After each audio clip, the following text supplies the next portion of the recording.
เถระครูบาอาจารย์พระภิกษุสงฆ์สามเณรทุกตนทุกองค์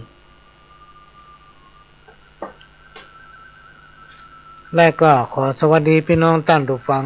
ป้อน้อยป้อนานป้ออุ้ยแม่อุ้ย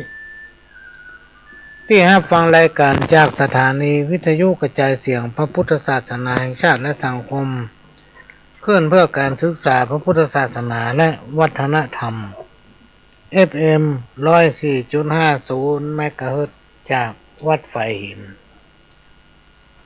วัดไฟหินตั้งอยู่หลังมหาวิทยาลัยเชียงใหม่ตำบลสุเทพอำเภอเมืองจังหวัดเชียงใหม่ก็เป็นสถานีที่เป็นแม่ข่ายหลักของภาคเหนือพี่น้องท่านผู้ฟังที่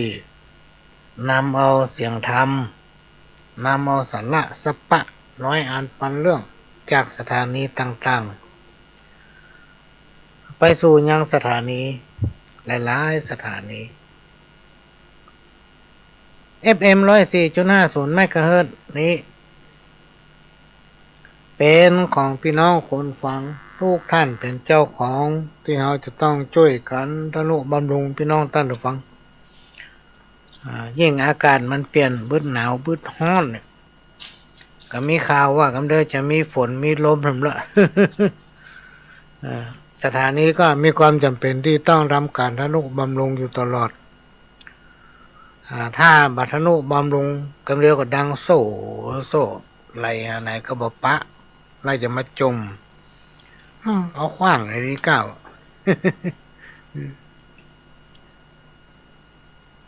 ก็เป็นรายการที่มาเปลี่ยนบรรยากาศให้พี่น้องท่านผู้ฟังช่วงมาตอนเดี๋ยวเจ้าช่วงบ่ายโมงต้องขอสุมาภัยแท้ๆเลยเพราะว่าเจ็บคอวัดลงคอเอาเพลงแตนไปนักเปิดเพลงเอาจนเสี่ยงเวลาน่ะ จนหมดเวลา แต่แมลงวันนี้ชั่วโมงเดียวยังได้ก็ต้องมาพบปะพี่น้องท่านผู้ฟังเพราะว่าไม่ได้มาพบปะพี่น้องท่านผู้ฟังหลายอาทิตย์ละถามเมื่อมีหลายคนส่งไลน์มาตักไลน์มาโทรมาหาพี่น้องท่านผู้ฟังเบอร์โทรของป้าหลวงเนี่ยถ้าไผมีเนี่ยเอาไปแอดไลน์แต่ถ้าโทรมาเนี่ยบัลลัมฮับเนอะพี่น้องท่านผู้ฟังเพราะเขาหูจักว่ามันเป็นเบอร์ไผเบอร์แปลกๆที่โทรมาเนี่ยบางทีเขาคิดว่าเป็นพรรคพวกหมู่เดียวกันเป็นลูกศิษย์ลูกหากล้าโทรมาหาเอาฮับมาใจสักคำเป็นคอเซ็นเตอร์ โดนมาละมีอยู่รายหนึ่งเขาก็นึกว่าเป็นเพื่อนเป็นฝูงเป็นคนที่เคารพนับถือกันกล้าโทรมาหากระฮับเป็นว่ามันเป็นคอเซ็นเตอร์อ้างว่าโทรมาจากปุ้นธนาคารอย่างพวกตังอย่างก้อนแหลมสบังอย่างเนี้ยพี่น้องท่านผู้ฟังว่าเอาไปใช้บัตรเครดิตที่ปุ้นเป็นเงินหลายหมื่นเขาก็ไม่เคยไปสักเตื้อราชสบังเนี่ยเป็นจะได้ก็ไม่เคยไปยิ่งบัตรเครดิตซ้ำไปใหญ่เลยถึงกลัวขนาดกลัวเป็นหนี้การเป็นหนี้เปิ้นนี่มันไม่ใช่ม่วนเน้อพี่น้องท่านผู้ฟังให้จำไว้เถอะถ้าบ่สุดตีนยื่นมือแต้ๆเนี่ยจะไปยืมไปกู้อันหยังกับไผอันนี้เอามาอู้ฟังนะจากประสบการณ์ตัวเก่านะเฮาเป็นหนี้เปิ้นเนี่ยพี่น้องท่านผู้ฟังเปิ้นบ่เชื่อหรอกว่าเฮามีฮื้อนะหนี้เอาจนได้ ถ้าไปกู้เงินจากไฟแนนซ์หรือว่าไปแบงก์ไปไหนกันแล้วแต่พี่น้องท่านผู้ฟังผิดเงื่อนไขพอถึงบ่ได้จะฟ้องเฮาล้มละลายอย่างเดียวขู่เอาจนได้อันนี้จากประสบการณ์เวลาโทรหาเฮามีธุระเฮาบ่ได้รับก็หาว่าเฮาบ่รับโทรศัพท์ผมละโทรไปมันก็บ่รับอีกพ ราะฉะนั้นเป็นหนี้เป็นสินเนี่ยระวังนักพี่น้องท่านผู้ฟังถ้ามีความจำเป็นบสุดตีนยื่นมือจะไปกู้ไปยืมอย่างไผนะอันนี้จำไว้ต้องหอดวันตายบ่ถึงบ่ลืมเพราะฉะนั้นยิ่งไอ้หมู่คอเซ็นเตอร์เนี่ยมันมาหากินกับหมู่เดียวกันมาหากินกับคนไทยเหมือนกันเป็นคนไทยแท้ๆมาหลอกลวงคนไทยด้วยกันไอ้มื้อนี้ตายไปนี่ตกมรณะหลายชาติหลายพันปีนะกว่าจะได้มาเกิดเป็นเดรัจฉานเนี่ยพี่น้องท่านผู้ฟังเป็นคนนี่ถ้าบ่ได้เป็นละเพราะมันมาอยู่ในศีลมากินในธรรมนะมีศีลธรรมอยู่ในจิตในใจนะคิดก็จะโกงเปิ้นอันนี้โดนมาละโดนมาแล้วอันนี้ก็มาอู้ฟังพี่น้องท่านผู้ฟังว่าพวกที่มันหลอกลวงเนี่ยสมัยตะก่อนเป็นห้อง18 มงกุฎถึงวันนี้มันล่ำ18 มงกุฎไปเป็น20ป่ายพุ่นล่ะ20 มงกุฎ ระมัดระวังเนอะพี่น้องท่านผู้ฟังอย่าไว้ใจทางอย่าวางใจคนจะจนใจเองอันนี้ก็เอามาฝากพี่น้องท่านผู้ฟังได้หูการเป็นหนี้เป็นสินเปิ้นเนี่ยมันใจม่วนกินไม่ได้นอนบ่หลับนะระมัดระวังยิ่งบางผู้บางท่านเนี่ยตามที่ได้ยินข่าวได้หันข่าวในทีวีไปยืมเงินเปิ้นมาลงทุนค้าขายพี่น้องท่านผู้ฟังไปนั่งกาดแล้วจะต้องใช้สตางค์เปิ้นวันละ200วันละ200ต้องฮื้อเปิ้นจนในที่สุดมันมีต้องหนีตายละบ้านละจองพี่น้องท่านผู้ฟังลองติดตามข่าวเนอะมันฟังข่าวเวลาดูโทรทัศน์เนี่ยจะไปดูการละครดูข่าวตัวมันมีเหตุบ้านการเมืองเกิดขึ้นทันสปะในยุคปัจจุบันเนี่ยเชื่ออย่างไผบ่ได้สักอย่างพี่น้องท่านผู้ฟังหู้หน้าหันหน้าแต่บ่หันใจอันนี้ก็มาเล่ามาฟังเนอะจากประสบการณ์ตัวเก่าเนี่ยคือว่าพ่อหลวงเนี่ยโดนมาละ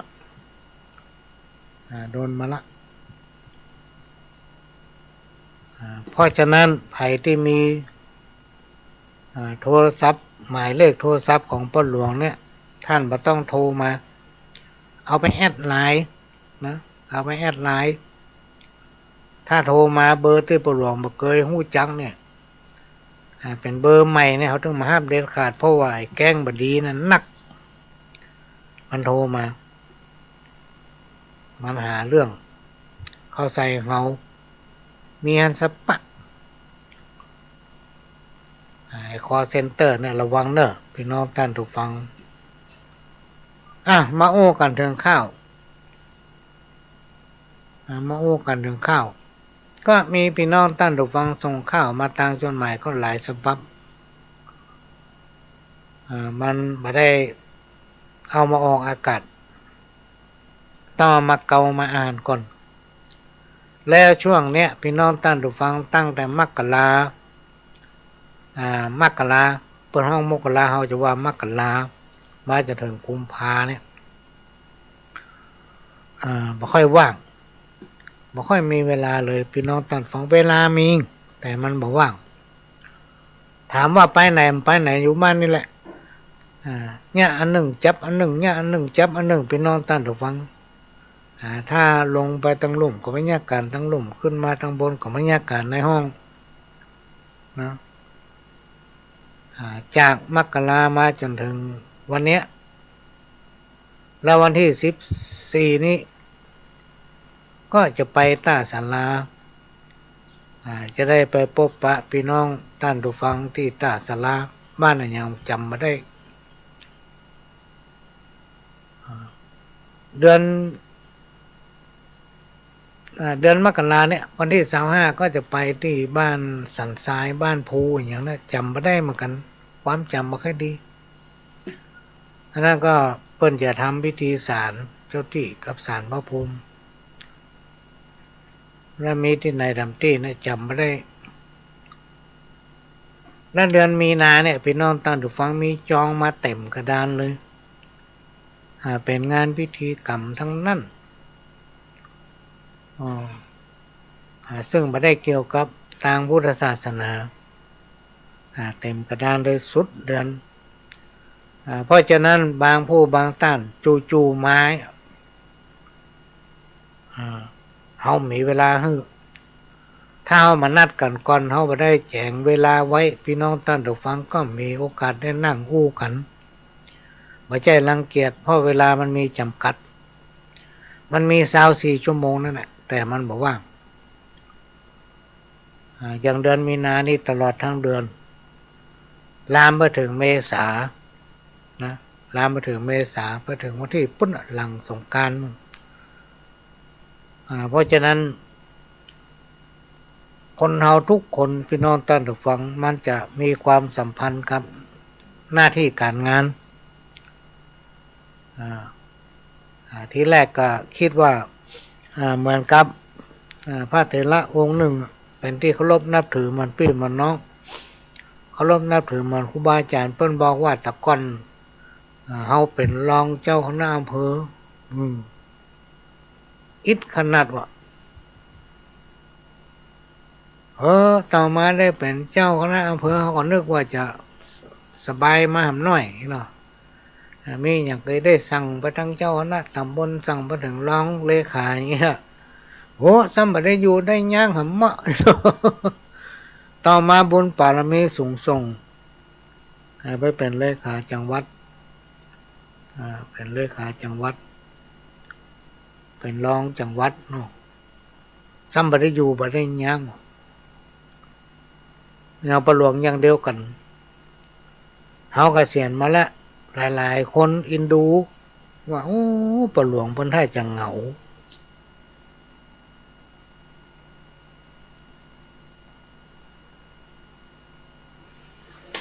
เพราะว่าปกตินั่นเฮาบ่อยู่บ่ได้อยู่ว่างบ่เป็นเพิ่นให้จะเหงาเนาะหลายคนส่งข้อความมาหาถ้าจะเหงาโอ้มันเริ่มมีเหงาพี่น้องท่านผู้ฟังเกษียณจากเป็นผู้ใหญ่บ้านไปได้ทำงานในหมู่บ้านละเพิ่นสร้างมาไปเป็นที่ปรึกษาผู้ตรวจราชการภาคประชาชนจังหวัดได้ทำ4 ปีนะต่อมาก็มาเป็นประธานนี่เป็นอยู่ละประธานเครือข่ายกองทุนแม่ของแผ่นดินจังหวัดเชียงใหม่และ8 จังหวัดภาคเหนือก็หาตัวแตนมาได้เลยลอยข้างฟ้าอยู่เนี่ย มันนึกว่าจะได้วางมือไปได้สักอันพี่น้องท่านผู้ฟังแล้วสิ่งที่เรามีภารกิจที่ต้องทำบ่หลวงก็ทำเรื่องสืบชะตาทำสัตวงทำอย่างสัมปะดาควรครอบครัวบ่หลวงทำอย่างเงี้ยแต่ก่อนเราบ่เคยเนี่ยแต่บรรดาพรรคพวกเพื่อนฝูงที่เคารพนับถือกันไปโดนเปิ้นจุเปิ้นหลอก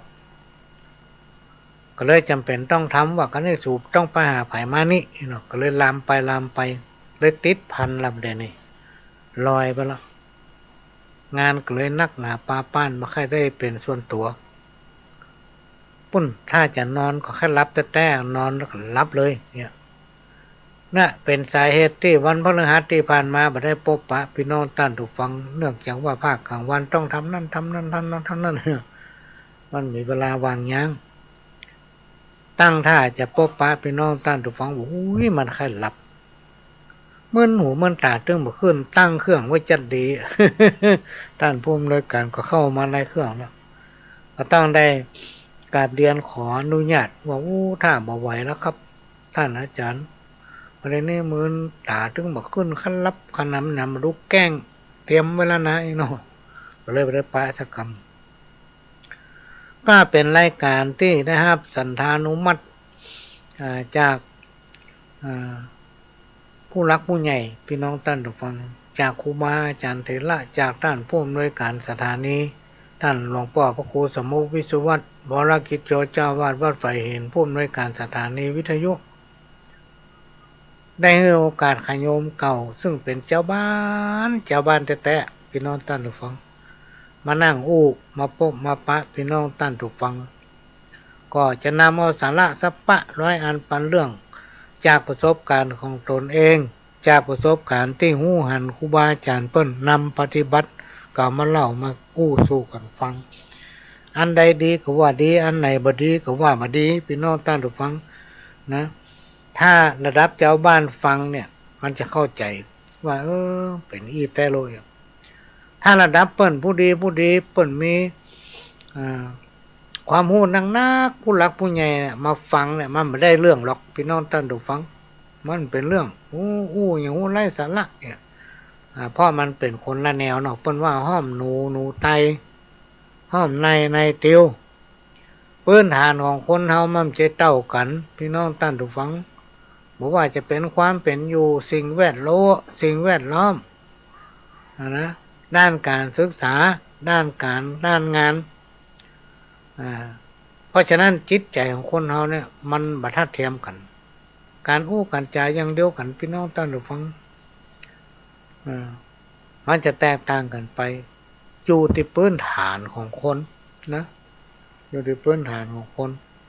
สิ่งแวดล้อมเนี่ยสำคัญที่สุดเพราะฉะนั้นบางทีมันก็ม่วนฟังแล้วม่วนสบายใจบางทีฟังแล้วก็มันดึงบ่เข้าท่า บ่ม่วน คนเขามาเหมือนคลื่นพี่น้องท่านฟังคลื่นทะเลนะน้ำถ้ามันหนิ่มผิวด้วยนะอันนั้นเป็นน้ำหนองน้ำในสระน้ำในหนองที่มันเป็นคลื่นนั่นเป็นห้องว่าทะเลถ้าทะเลจะต้องมีคลื่นชีวิตคนเราจะราบรื่นพี่น้องท่านผู้ฟังมันต้องปะกับอุปสรรคเขาจะผ่านอุปสรรคนั้นไปได้อย่างไรก็คือต้องใช้สติปัญญา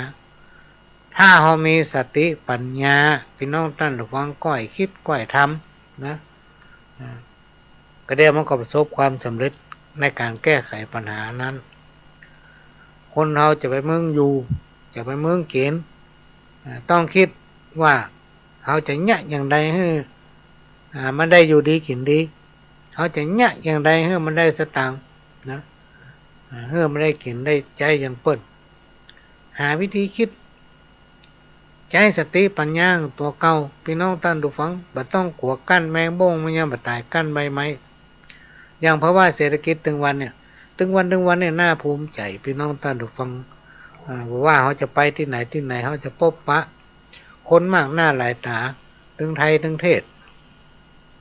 เพราะว่าจะไปกัดไปนี้นะคนนักพี่น้องท่านผู้ฟังลดลาก่อนนักแสดงว่าเศรษฐกิจเนี่ยมันเริ่มดีขึ้นมาละ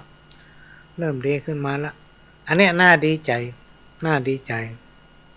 อันนี้ก็เป็นสิ่งที่นำมาเล่ามาฝากว่าการเปลี่ยนแปลงในยุคปัจจุบันกับแต่ก่อนเนี่ยมันเหมือนกันเนอะพี่น้องท่านผู้ฟังสมัยแต่ก่อนไปห้ามยั่งสมัยเรียวปะมาห้ามยั่งนะสมัยก่อนเราซื้อผักกาดสัง5 บาทนี่มัดเป็นเล่นเนี่ย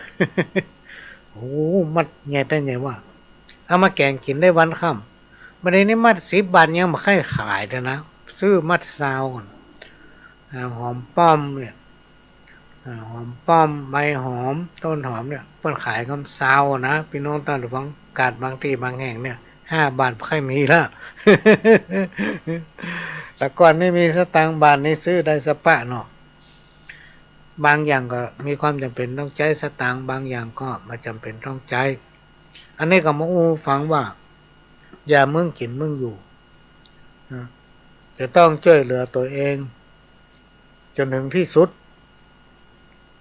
ห้ามมีความจำเป็นบัดใจว่าข้อขาดบาดตายเนี่ยจะไปกู้ไปยืมอย่างไผเด็ดขาดพี่น้องท่านผู้ฟังการเป็นหนี้เปิ้นเนี่ยมันถึงบัดดีสุดที่บัดดีละนะต้องหากินด้วยบาด้วยแหงของตนเองใช้สติปัญญาของตัวเก่าพิจารณาไปถึงวันเนอะพี่น้องท่านผู้ฟังจะไปเครียดนะหลายคนเครียดกับความทุกข์ โดดตึกตายพวกโดดสะพานลงแม่น้ำตายพวกหล่นใส่รถจนตายพวก ห้องมันยะอย่างอันไปปล้นไปจี้ไปซกจริงวิ่งเราเอาของเปิ้นพี่น้องท่านฟังอันเนี้ยมันบัดดีคนตะกอนเปิ้นบอกว่าสิ่งบัดดีจะไปยะนะจะไปยะมันก็เปิ้นมายะเขาก็เจ็บใจเนาะอันนี้ก็นำมาฝากมาเล่าให้ฟังพี่น้องท่านฟังจากประสบการณ์ที่หู้หันมา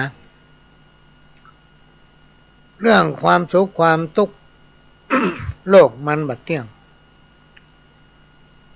ย่อมือไหว้สาวันตากราบน้อมข้าจักแต่งซ้อมเฮือเป็นก้อนสารตามพระภูบาลบอกจีคนเฮาเกิดมาในโลกใบนี้มันบัดเที่ยงมันตีขาความสุขความทุกข์มันมีถมหนาความตายนี้ตึงหนีบ่พ้นเกิดแก่เจ็บตายวุ่นวายแต่ไส้บ่มีคนใดหลีกพ้นห้องเป็นเศรษฐีมั่งมีตั้งแต่ต้นเดิมทีวาระสุดท้ายต้องตายเป็นผีเหลือสิ่งที่มีความดีเท่าอันพี่น้องตั้งหลายอย่าได้กึดสั้นเป็นหนทางไปพ้นทุกข์ถึงตัวเฮาตายร่างกายม้อยมุดเมื่อเฮาแก่เท่ามาลุนทำบุญไปเตอะมันบ่หายสูญขอบุญด้วยกรรมบะจางจืดด้วยความดีหมู่จุมพี่น้องบุรุษใส่สีตั้งสติดีๆปัญญาเก่งกล้าตามพระธรรมมากล่าวไว้ส่วนทรัพย์ภายในควรดีหาไว้เพื่อเป็นห่อเข้าตัวต่างทรัพย์ภายนอกนั้นยากไร้เป็นแสงแค่ได้นำต่างทำบุญไปเตอะบ่ได้ตุกผานมันทำบุญฮื้อตานทำไปเตอะเจ้าเฮาแก่ชราเกิดมาบ่เมินก็เท่าตามไว้เฮาจะกึดธรรมะสี่เกอนำมาเป็นมิตรติดตามด้วยตัวเฮาทำสมาธิเป็นที่คัดเก๋าต้องเปิ่งตัวเฮาจะดีเนอเจ้าจะดีเนอเจ้าความอดทนพี่น้องท่านทุกฟังถ้าไผ่ผู้ใดมีความอดทนมีความขยันหมั่นเพียรอดสู้ไปอดทนทำไปจะพบปะกับความสำเร็จอดทนต่อความลำบากจากการทำงานอดทนต่อทุกขเวทนาทางร่างกายเจ็บหั่นเป็นนี่ป่วยหั่นป่วยนี่ อดทนใจสติปัญญาเปิ้นเฮือบริหารร่างกายก็เปิ้นเฮือหยังก็ต้องปฏิบัติตัวเก่าพี่น้องท่านผู้ฟังพระเจ้าว่าหยังก็โลนหาหมอหยังก็โลนหาหมอ กันไปสิหมอก็วินิจฉัยเป็นคนละอย่างต้องพัฒนาแล้วก็ดูแลตัวเองดูแลสุขภาพตัวเก่าอดทนต่อความเจ็บใจยิ่งเฮามีพรรคพวกนักมีหมู่นักมีคนฮู้จักนักพี่น้องท่านผู้ฟังความเจ็บใจมันย่อมมีเกิดขึ้นอย่าไปสนใจมันต้องมีความอดทนอย่าไปโต้ตอบมันบางทีเราไปเจอใส่คนถอยพี่น้องท่านผู้ฟังคนที่ไร้การศึกษาคนที่จิตใจหยาบจิตใจต่ำเนี่ยมันหาเรื่องสปะนะถ้ามันได้หาเรื่องใส่ไผ่เนี่ยวันนั้นมันกินบ่ได้นอนก็บ่หลับถ้ามันได้หาเรื่องใส่เปิ้นเห็นน้อยมันกินได้นอนหลับนะคนประเภทเนี้ยแม้แต่ผียังบ่เอาเลยอย่าไปสนใจในที่สุดเฮาก็ชนะมันเองเอาความดีเข้าสู้ทำประการหนึ่งอดทนต่ออำนาจของกิเลสที่มันยั่วยวน อันเนี้ยสำคัญพี่น้องท่านผู้ฟังกิเลสเนี่ยอุ้ยมันนักหนาปามป้านสะปะสะเป็ดที่มันมาล่อเขาเนี่ยท่านลองดูโฆษณากะโฆษณาขายอันนั้นโฆษณาขายอันนี้ยิ่งในปัจจุบันเนี่ยถ้าใครมีโทรศัพท์มีไลน์มีเฟซเนี่ยมันจะมีค่าโฆษณาขายทางเฟซทางไลน์การขายถึงวันเนี่ยมันมีหลายรูปแบบนะเพราะฉะนั้นเราต้องอดทนบุญเนี่ยมันเป็นกิเลสหมดการเที่ยวการเที่ยวก็เป็นกิเลสหมดเปิ้นย้ำว่าพี่น้องท่านผู้ฟังอันใดที่มันจำเป็นก็คือมันจำเป็นอันไหนที่มันไม่จำเป็นเนี่ยคือเว้นถ้าเว้นได้หรือว่าอดได้เนี่ยเป็นยาปากวิเศษอดได้ทนได้จึงจะได้ดีถ้าอดบ่ได้ทนบ่ได้ก็จะได้บ่ดีนะครูบาอาจารย์เพิ่นบอกคนเฮาเกิดมาบ่มีไผจะร่ำจะรวยจากต้องแม่เขาจะมีก้ามือ10 นิ้วออกมาบางผู้บางท่านนี่ยังไปด่าบุพการีด่าพ่อด่าแม่เกิดเฮามามีอย่างฮื้อสั่งจังเนี่ยก็กล้าเป็นเกิดตัวมาเป็นคนมีตีนมีมือมีจิตมีใจมีสปะสเปดสมประกอบ32ก็ยังไปว่าเขาเปิ้นบ่ใจปัญญาตัวเก่าเพราะฉะนั้นลองสังเกตพอเตอะพี่น้องท่านฟังคนเฮาจะรวยหรือว่าจนอยู่ที่ความคิดอยู่ที่การกระทำนะของตัวเองใจเนี่ยพี่น้องท่านผู้ฟังเป็นผู้บัญชาการนะปากของเฮาเนี่ยสำคัญที่สุดจะร่ำจะรวยก็เพราะปากจะทุกข์จะยากก็เพราะปากเนี่ยอย่างจะมีความสำเร็จก็เพราะปากมันบ่สำเร็จก็เพราะปาก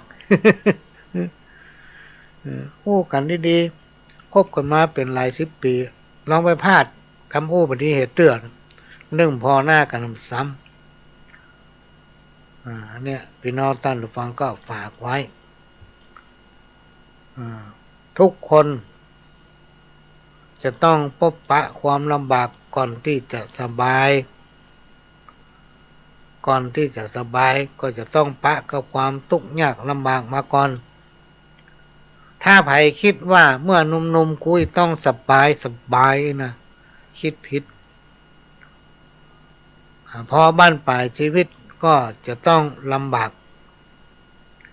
เพราะฉะนั้นเราจะต้องสร้างตัวเองในช่วงที่เรายังมีมาแข็งแรงตั้งมีกรรมโบราณทำกรรมหนึ่งที่เพิ่นบอกว่าถ้าใครไปไหนใครหู้ใครหันอันอย่างที่ไหนตั้งใดก็คือไปหันยามเมื่อไปได้ถ้าอายุนักไปมันไปไหนบัดได้แล้วเป็นกงโกะกงกวย ไปมองเฮือละอ่อนลำคาญอันนี้ก็เป็นเรื่องที่นำมาฝากเนอะพี่น้องท่านผู้ฟังไปแจ้มาสอนนะมาแจ้มาสอนเนอะมาอู้หูฟังธรรมะที่คนเฮาควรนำปฏิบัติพี่น้องท่านผู้ฟังเอาง่ายๆเป็นธรรมะขั้นพื้นฐานที่เฮาเจ้าบ้านเนี่ยสามารถท่องจำและเอามาปฏิบัติมีอยู่4 ประการคือผมมีหาร4ถ้าไผมีธรรมะ4 ข้อเนี่ยพี่น้องท่านผู้ฟังมีธรรมะ4 ข้อคือผมมีหาร4เนี่ยเป็นผู้นำได้ละเป็นผู้นำครอบครัวเป็นผู้นำหมู่บ้านเป็นผู้นำตำบลเป็นเจ้านายเป็นระดับผู้บริหารก็จะต้องมี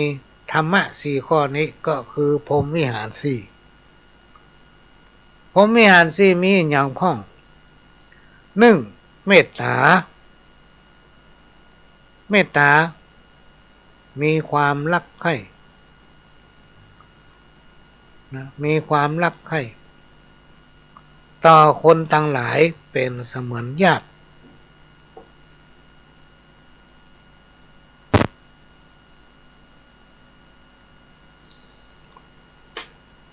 ในยุคปัจจุบันเนี่ยพี่น้องท่านผู้ฟังคนหลากหลายภาษาหลากหลายพื้นที่เข้ามาอยู่ด้วยกัน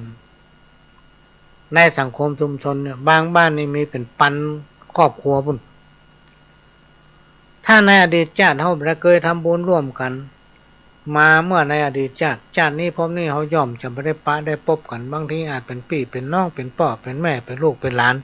ถึงได้มาพบปะกันข้อหนึ่งเนี่ยเราจะต้องมีเมตตาความรักใคร่มีความปรารถนาดีต่อทุกคนและเสมอภาคด้วยนะไม่ใช่เอียงไปทางซ้ายเอียงไปทางขวานะต้องเสมอภาคเหมือนกันทุกคนข้อที่สองการุณาความสงสารนะเราจะต้องมีความสงสารต่อทุกคนเพื่อมันเสมอภาคนะไม่ใช่เอียงไปทางซ้ายเอียงไปทางขวาข้อที่สามมุทิตาความพอยินดีถ้าคนไหนได้ดีเขาก็ยินดีกับเปิ้นถ้าคนไหนประสบภัยพิบัติหรือประสบความลำบากเขาก็ต้องเสียใจด้วยเปิ้นและให้การช่วยเหลือเปิ้นตามความสามารถเท่าที่เขาจะช่วยได้เปิ้นเป็นดีไม่กินเขาก็ยินดีกับเปิ้นอย่างนี้เป็นต้นข้อที่สี่คูเบกขาความวางเฉยคือใบจาการล่อนบอกไปว่าไผทำไปตามหน้าที่ของเขาจะไปก้าวไก่หน้าที่ของคนอื่นจะไปคิดว่าตัวเองนี่ลวกหรือเปิ้นโอ้ยบ้านนี้นะกูลวกหรือเปิ้นหมดนะอย่าไปคิดว่าตัวเองเนี่ยอย่างลงไปไผตึงมาหูเนี่ยเปิ้นหูหมดในยุคปัจจุบันนี่มันมีความลับเปิ้นว่าความลับมันมีในโลกความลับมันมีในโลกพี่น้องท่านผู้ฟังสิ่งไหนที่เฮาทำเนี่ยคนอื่นบ่ฮู้เนี่ยตัวเฮาฮู้ครูบาอาจารย์เพิ่นบอกว่าคนบ่ฮู้ผีฮู้คนมาหันผีหันสิ่งศักดิ์สิทธิ์เนี่ยมันมีพี่น้องท่านผู้ฟังสิ่งศักดิ์สิทธิ์มันมีนะเจ้ากรรมเจ้าเวรเนี่ยมันมีบาปบุญคุณโทษเนี่ยมันมีเพียงแต่ว่ามันบ่ลงทันเตื้อถ้ามันลงทันแล้วระวังจะดิ้นได้ก้าหัวนะพี่น้องท่านผู้ฟังดีบ่ดีก็นอนอกแตกตายไปเลยก็มีพวกนี้จะต้องได้รับใจกรรมที่ตนเองได้กระทำมานะเพราะฉะนั้นมันไหว้พระสวดมนต์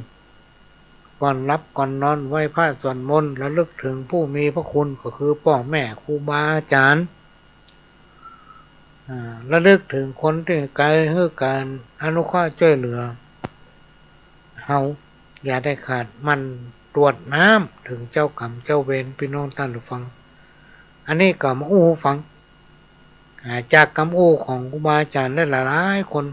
ที่เปิ้นมีโอกาสมาอู้ทางวิทยุได้ฟังมาอู้การแผ่เมตตาคือการตั้งใจ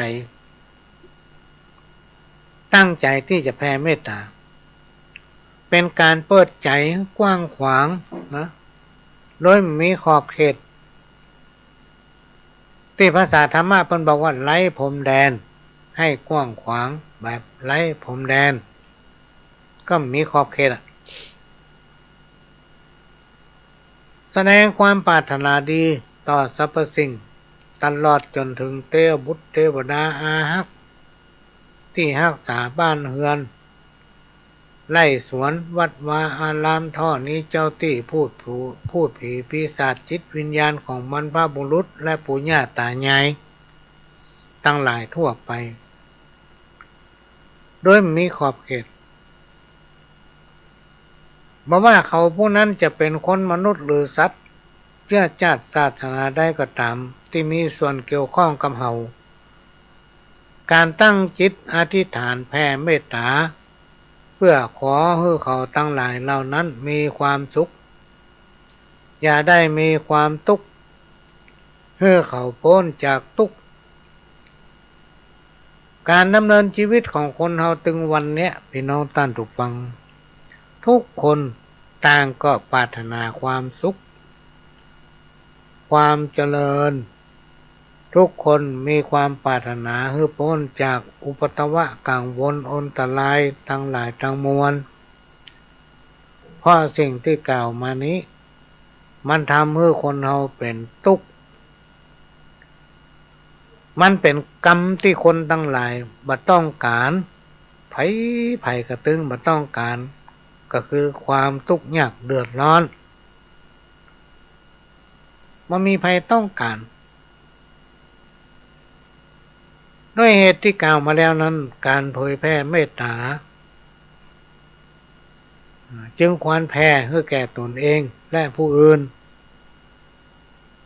ตลอดจนถึงสรรพสิ่งทั้งหลายพี่น้องศรัทธาพุทธบริษัทจึงควรตั้งจิตตั้งใจแผ่ความปรารถนาดีให้กับสรรพสิ่งที่มีชีวิตเพื่อเขาเหล่านั้นมีความสุขเสมอกัน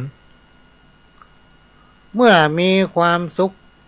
ก็อย่าได้เบียดเบียนข่มเหงน้ำใจซึ่งกันและกันอันเนี้ยสำคัญพี่น้องท่านผู้ฟังเนื่องจากว่าคนในสังคมชุมชนถึงวันเนี่ยมันนักแล้วเขาจะไผมาทำอย่างเหมือนใจเขาหมดเนี่ยมันเป็นไปบ่ได้แม้แต่ตัวเขาเองยังทำตามใจคนอื่นบ่ได้เลยทำเหมือนใจคนอื่นบ่ได้เลยเพราะฉะนั้นอย่าได้เบียดเบียนข่มเหงน้ำใจการว่าประชดประชัน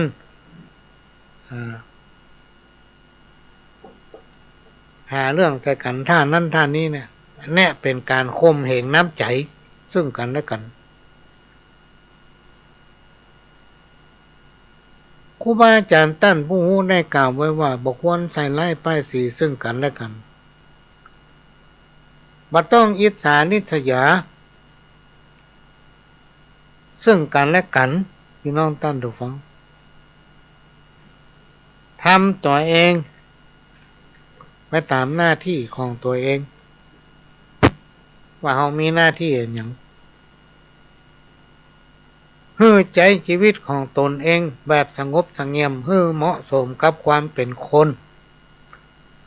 เราเกิดมาเป็นคนทั้งทีจะต้องมี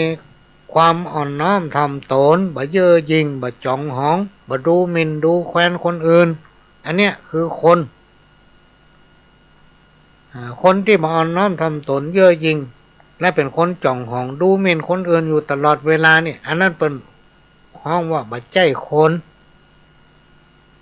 เฮาทุกคนอายุบ่ถึง100พี่น้องท่านผู้ฟังอายุบ่ถึง100สักคนในที่สุดต้องตายหมดบ่เหลือไผสักคนมันจะแตกต่างกันก็คือว่าจะตายจ้าตายโวยนะไผจะตายก่อนไผเรื่อยเพราะฉะนั้นในโอกาสที่เกิดมาเป็นคนอายุบ่ถึง100ต้องฮักกันไว้ต้องมีความสมัครสมานสามัคคีฮักกันเหมือนพี่เหมือนน้องเพราะมาเมินมันก็ตายเฮาก็ตายมีไผอยู่กำฟ้าสักคนเพราะฉะนั้นธรรมะขั้นพื้นฐานก็คือศีล5ข้อเนี้ยที่คนมนุษย์เฮาทั้งหลายชาวพุทธเฮาทั้งหลายควรนำปฏิบัติบ่ใช่ว่าบ่ได้ต้องปฏิบัติตัวกู้กับชีวิตประจำวันถ้านำปฏิบัติได้พี่น้องท่านผู้ฟังท่องจำไว้เถอะแล้วก็ทำตามนั้นครูบาอาจารย์เปิ้นกล่าวว่าจักปะพบแต่ความสุขมีความเจริญก้าวหน้ายิ่งขึ้นซึ่งทางคณะผู้บริหารบอกว่าภายในภายนอกก็มีแนวนโยบายร่วมกันนำเอาคุณธรรมจริยธรรมหรืออู้ง่ายๆคือร่วมกันนำเอาศีลธรรมอันเป็นคำสั่งสอนขององค์พระสัมมาสัมพุทธเจ้าเข้าสู่บ้านชุมชนเนี่ยเป็นสิ่งที่พี่น้องท่านผู้ฟังทั้งหลายสามารถนำปฏิบัติได้เขาเกิดมาเขาก็ปะพบพระพุทธศาสนาละ เพราะว่าจะไปกิจกรรมงานใดก็ได้ยินเปิ้นฮื้อศีลห้าก็จะมีการไหว้พระแล้วก็สมาทานศีลศีลห้าข้อเนี่ยมันเปิ้นบ่ได้ห้ามเปิ้นฮื้อเว้นนะฮื้อเว้นอย่างข้อหนึ่งเนี่ยปานาเว้นจากการฆ่าสัตว์ตัดชีวิตและการเบียดเบียนผู้อื่นผลของการฆ่าสัตว์ตัดชีวิตเบียดเบียนคนอื่นให้เขาได้รับความทุกข์ยากเดือดร้อนและบ่ให้ใจความรุนแรงต่อคนบ่ใจความรุนแรงต่อสิ่งที่มีชีวิตรวมไปถึงบ่ทำลายสิ่งแวดล้อมหรือธรรมชาติผลของกรรมที่เกิดจากการกระทำมันมีพี่น้องท่านผู้ฟังเต้าที่จากประสบการณ์ของตนเองที่ได้เฝ้ามาโดยตลอดได้ตองมาโดยตลอดมันมีแต่ไผทำอย่างใดจะได้อย่างอั้นพี่น้องท่านผู้ฟังไผแต้นไผบ่ได้เพราะกรรมเกิดจากการกระทำของตนเองจำให้ขึ้นใจเถอะศีลข้อที่2อาทินนาเว้นจากการลักทรัพย์หมายถึงบาปรารถนาทรัพย์สมบัติของคนอื่นบักกอบบักกวยมหาทรัพย์สมบัติที่ได้มาโดยบ่ชอบมีการวางแผนและใช้อำนาจช่อโกงเบียดเบียนคนอื่นอันนี้คือศีลข้อนี้เปิ้นว่าอย่าได้คิดเอาของเปิ้นมาเป็นของตัวบ่ดีสิ่งที่สังคมรังเกียจคือการละเมิดในทรัพย์สินของคนอื่น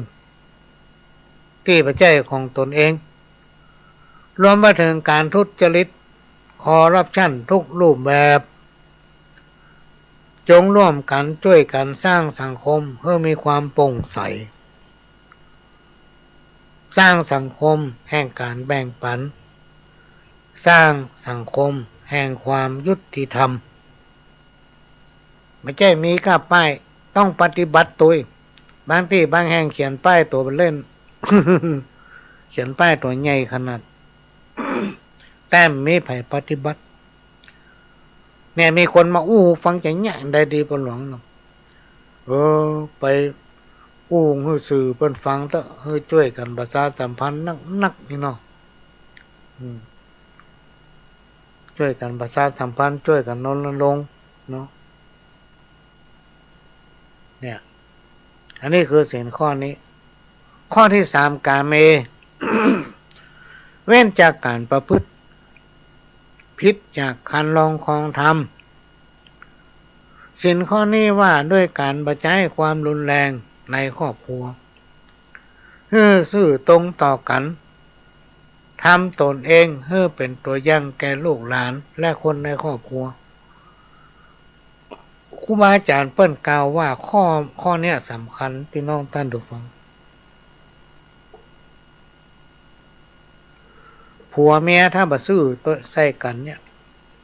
มีเงินมีคำกล่องเต้าลำเฮือก็หมดก็เสี่ยงถ้าบ่ซื่อใส่กันนะนอกใจกันเนี่ยมีแก้วแหวนเงินคำสมบัติพระราชทานเนี่ยก็บ่เหลือ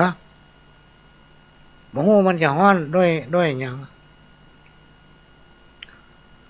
ความร่มเย็นเป็นสุขก็บ่บังเกิดขึ้นเพราะฉะนั้นศีลข้อที่3นี้คือกาเมซึ่งเป็นการส่งเสริมสถาบันครอบครัวให้อยู่เย็นเป็นสุข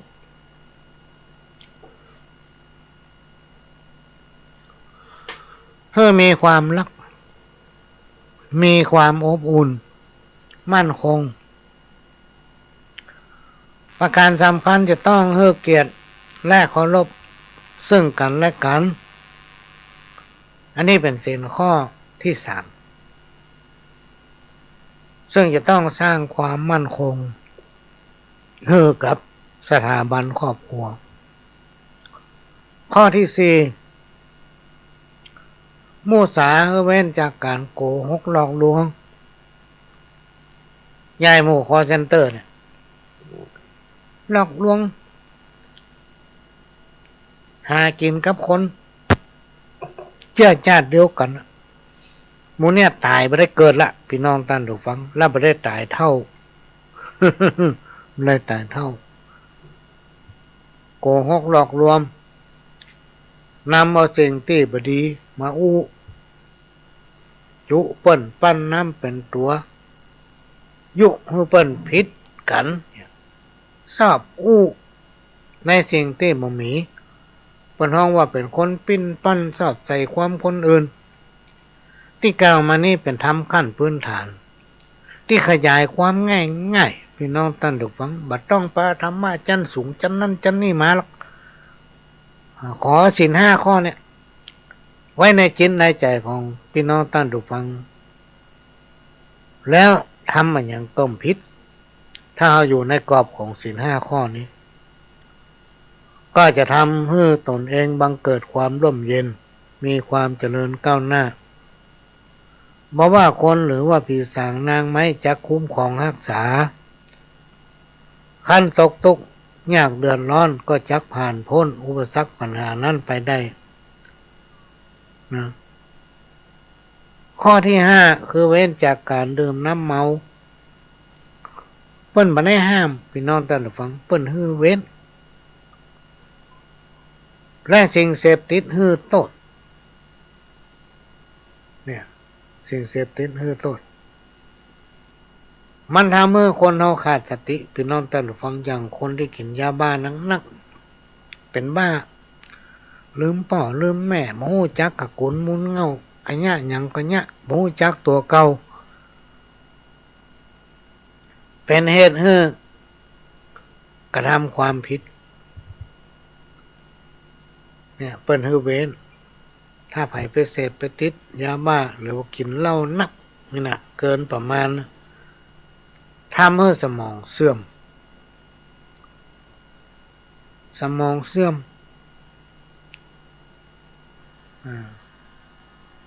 มีผลต่อร่างกายนะมีผลต่อร่างกายอันเนี้ยพี่น้องท่านผู้ฟังศีล5ข้อเพื่อท่องจำไปเถอะแล้วก็นำปฏิบัติถ้าปฏิบัติมาได้ถึง5ข้อก็ได้สัก3ข้อก็ยังดีได้สักข้อนึงก็ยังดีพี่น้องท่านผู้ฟังนะเราจะไปที่ไหนเขาก็ได้ยินก็ได้รับไปวัดไปมาเนี่ยอันเนี้ยเป็นห้องธรรมะขั้นพื้นฐาน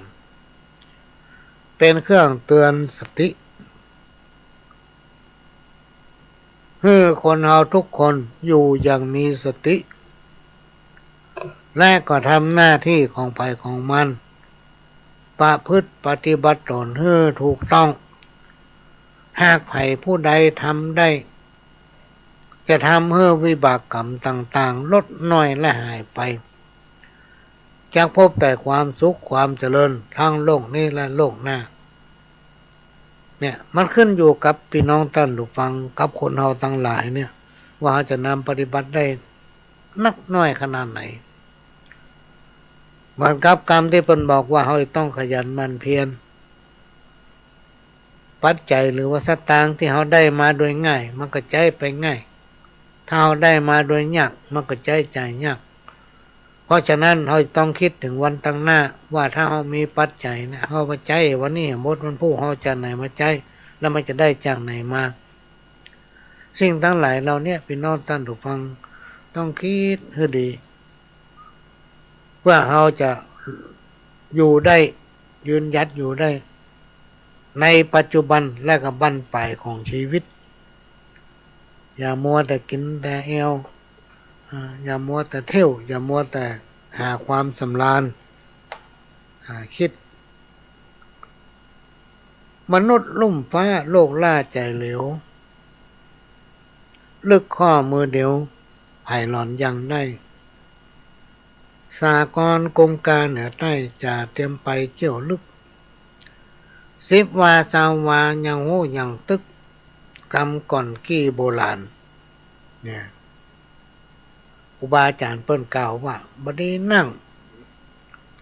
คอยเวลาบัดนี้นั่งถ้าให้เปิ้นมาช่วย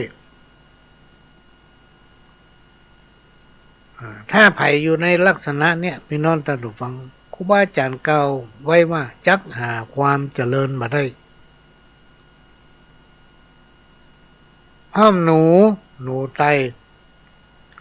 ห้อมในเตียวคนเฮาทุกคนพี่น้องท่านผู้ฟังมันมีความชำนาญเหมือนกันนะมีความชำนาญเหมือนกันมีความคิดความสามารถทางฐานหรือว่าฐานะความเป็นอยู่ที่แตกต่างกันนะดังนั้นก็ต้องทำตามความถนัดของภัยของมันหรืออู้ง่ายๆต่างคนต่างทำไปตามหน้าที่ของภัยของมันเนี่ยมันถึงจะอยู่ได้ไงอันเปิ้นจะไปว่าห้อมหนูใต้ห้อมในเตียวอันมนุษย์สาจีวาอยู่ไส้ล้วนบอดบ้าใบอยู่ในสงสารบอนจังหู้อยู่5 สถานตัวจักรวาลไผ่ขานบอกได้อายุสังขารยืนนานแต่ใบอยู่เมินเพียงใดไผ่หูจักตายเป็นอย่างโดนกังลากกุรับตื่นยืนอู้ดินไปแถมอันมืดนักจักตายวันไหนตายเวลาใดเจ้าขวายใบหน้าตายแล้วไปไหนจะกองแวะนรกสวรรค์ชั้นใด5 สถานนี้เป็นที่สงสัยมีไผ่คนใดจะขานบอกได้จะขานบอกได้อันเนี้ยพี่น้องท่านผู้ฟังทั้งหลายเป็นกรรมที่ผู้ที่มีประสบการณ์ทางด้านชีวิตที่เฮาห้องว่าภูมิปัญญาเปิ้นบ้านคนเฮาถ้ามีอายุนักไปพี่น้องท่านผู้ฟังมันจะมีประสบการณ์นักและก็นำว่าประสบการณ์นั่นมาถ่ายทอดให้ลูกหลานแล้วลูกเต้าเราหลานจะมานั่งฟังธรรมเนี่ยมันต้องมีมีในตำหานะมันต้องฟังถ้าสอนมันนักอู้นั่นนี่ให้มันฟังนักมันก็หาว่าเขาแซมเนี่ยพี่น้องท่านผู้ฟังอันนี้ก็นำมาฝากมาเป็นกู้เป็นเกมกันเนอะพี่น้องท่านผู้ฟังก็กำลังรับฟังรายการสาระสปะจากทางสถานีวิทยุกระจายเสียงพระพุทธศาสนาแห่งชาติและสังคมขึ้นเพื่อการศึกษาพระพุทธศาสนาและวัฒนธรรม FM 104.50 เมกะเฮิรตซ์วัดฝ่ายหินตั้งอยู่ตำบลสุเทพอำเภอเมืองจังหวัดเชียงใหม่เป็นแม่ข่ายลักที่นำมาเสียงนี้เผยแผ่ไปสู่ทำลายสถานีดำเนินรายการโดยก้าวกับผมพลหลวงสว่างธาตุอินทร์จันทร์ประธานเครือข่ายกองทุนแม่ของแผ่นดินจังหวัดเชียงใหม่และ8 จังหวัดภาคเหนือรองประธานศูนย์ประสานงานกองทุนแม่ของแผ่นดินแห่งชาติก็มีการขอรับบริจาคมาตั้งศูนย์ประสานงานกองทุนแม่ของแผ่นดินแห่งชาติเนอะเพื่อจะนำของบริจาคนั้นมอบให้กองศูนย์นำไปที่ตุรกีและอย่างพุทธที่มีปัญหาแผ่นดินไหวพี่น้องท่านผู้ฟังถ้าใครสนใจจะบริจาคอันใดหนึ่งเป็นเสื้อเป็นผ้าเป็นไฟฉายเป็นอย่างไรอันใดอย่างที่สามารถแบ่งปันเมื่อผู้ที่ตกทุกข์ในยากได้เชิญติดต่อได้เวลาก็จะหมดละพี่น้องท่านผู้ฟังเหลือลำน้อยเดียวแต่เมื่อกี้นาทีวันหวังก็จะขอนำรายการนี้จากพี่น้องท่านผู้ฟังไปก่อนขอให้คนฟังทุกท่านมีความสุขมีความเจริญรุ่งเรืองประสบความสำเร็จในชีวิตอยู่ดีมีสุขเหมือนกันคู่คน จากกับผมพระหลวงสว่างธาตุอินทร์จันทร์ขอสวัสดีครับ